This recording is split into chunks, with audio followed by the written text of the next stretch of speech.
سلوا الشباب شباب العصر كم حفظوا من سورة الأنفال أو من سورة القلم، وكم حديثا لخير الخلق قد فهموا، وهو المصدق بعد الوحي في الكلم.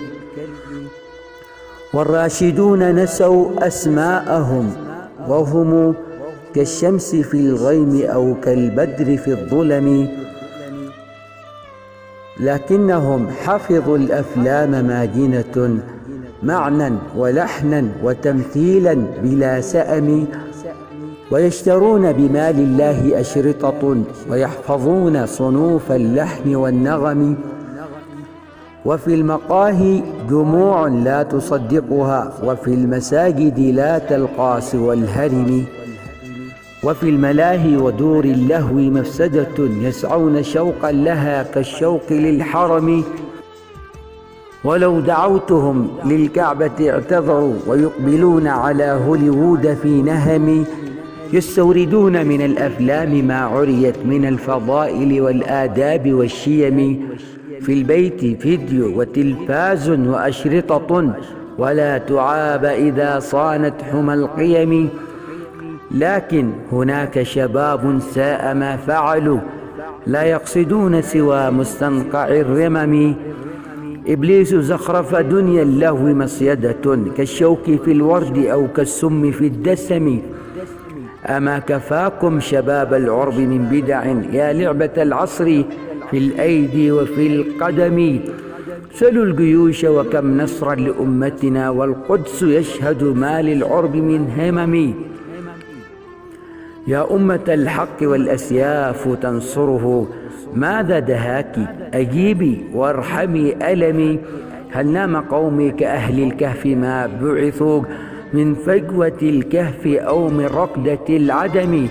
هل استراحت لعار الجبن أمتنا، أو قد أصيبت بصدع غير ملتئم؟ هل انحرفنا عن الإسلام فانحرفت سفينة النصر أو غاصت ولم تعم؟ هل الضياع ضياع النفس في فتن، أو الضياع ضياع الحكم والنظم؟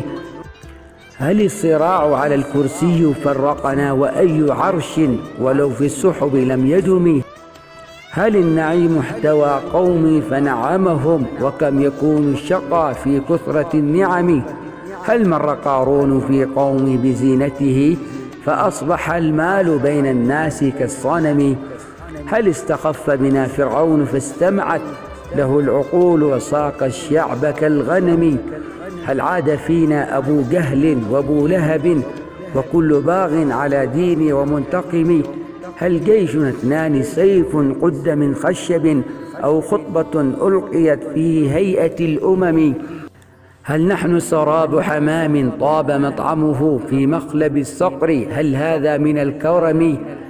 وهل ستصبح إسرائيل مملكة من الفرات لوادي النيل للحرم؟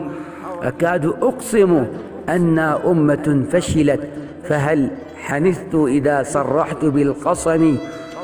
لو كل يوم لإسرائيل مزرعة من أرض قومي، لا تعجب ولا تلم. وهل تلوم ذئابا وهي جائعة إذا تغدت بأشتات من الغنم؟ يا أمة نزل القرآن يرفعها عزا ومجدا وتفضيلا على الأمم. هل أنت فينا أم الطوفان أغرقها؟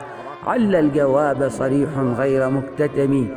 فكل من هب أو من دب يصفعنا، ولا جواب سوى نحتج بالقلم.